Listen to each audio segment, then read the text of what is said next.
student, University of Santander, City Park. The group is conforming for. My name is Camila Robles. My name is Fernando P. And me, Carolina Cotes. Present of Engineering, Adi Perez. Good morning. Today I talk about article Markov chain. The group is conformed by Sofino Acuña, Camila Robles Araujo, and me, Carolina Cotes Peregrino. The title is Modeling Spatial Temporal Dynamics of Urban Residential Fire Risk using a Markov chain technique.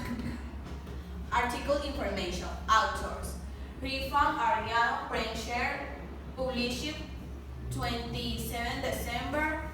Source: International Journal of Research Risk Science. Biography of the author.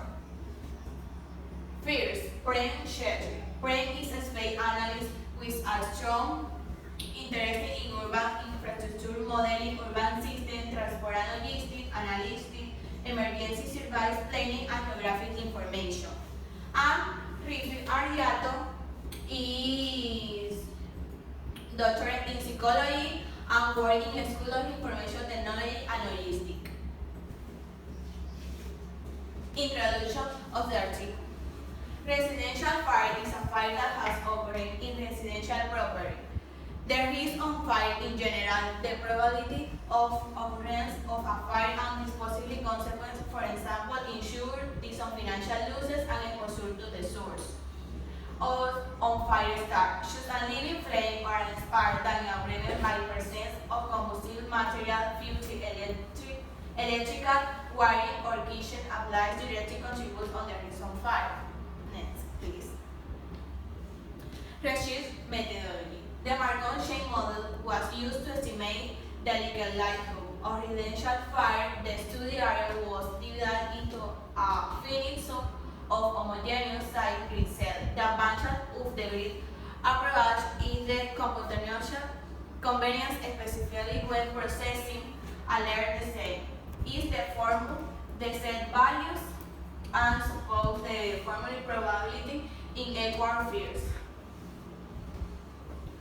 Results. By using the massive likelihood technique, the probability on fire concurrent were calculated across the region if different case in the two-state Markov chain. In the next picture, show the probability of the two-state Markov chain in the fire in the immediate past within the neighborhood. Lower probabilities are decided by light yellow color and high probability red. The natural breed what methods use the classified data to the different spatial variables. Next is the picture. Next. And conclusion, the analysis of historical fire data provide valued insight into the event space and time in shaping fire risk patterns. Mapping the probability of the occurrence across metropolitan neighborhoods shows a city-centric spatial pattern where inner city suppressions are relatively more vulnerable to fire than the other surroundings. The time threshold that every fire risk levels within a neighborhood with a less on fire is about 2 months. After this period of reduced fire risk, the probability of a fire tends to attain a steady state if there was no fire within a neighborhood in the last first month. Thank you.